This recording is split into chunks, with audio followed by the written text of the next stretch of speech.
to, co jste právě viděli, je jenom fakt jako malý povrch ledovce s názvem Česká a slovenská country balls / mapping komunita.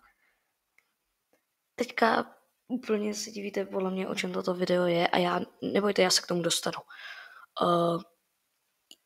Je šílený, kolik kanálů, jakože CBCZ, Jackball, Velitel, Foxensko, Ahoj ten, nechci uvádět, Weber, prostě hrozně moc. Je jich fakt hodně nová, hrozně moc lidí, co byli u Country Balls nebo mapping komunity v Česku a na Slovensku, ale taky jich hrozně moc odešlo.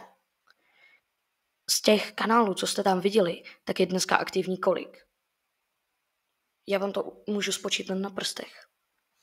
CBCZ, já, Win Axo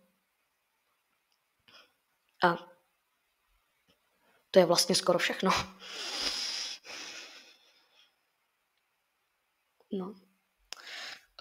Studio Proxima třeba ještě a to je tak všechno. I když, ani ten už toho moc videa,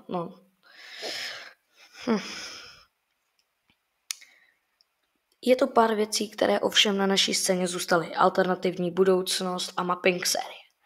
Ovšem něco, co na tady té scéně fakt už nikdo nedělá, dělal to totiž někdo, kdo už dnes není aktivní, jsou Country Balls, animace, filmy.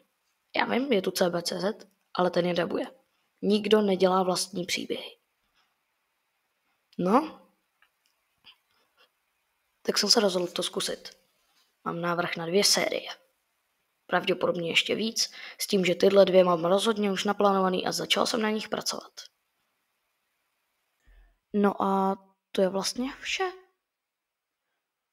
Toto je hodně krátký video, pouze abych něco vydal, protože právě tyhle ty projekty trvají docela dlouho. Já vám klidně můžu vyjmenovat nebo spočítat, kolik videí mám naplánovaných. Takže 1, 2, 3, 4, 5, 6, 12, okolo 20 dohromady, 21, 22, 23 videí.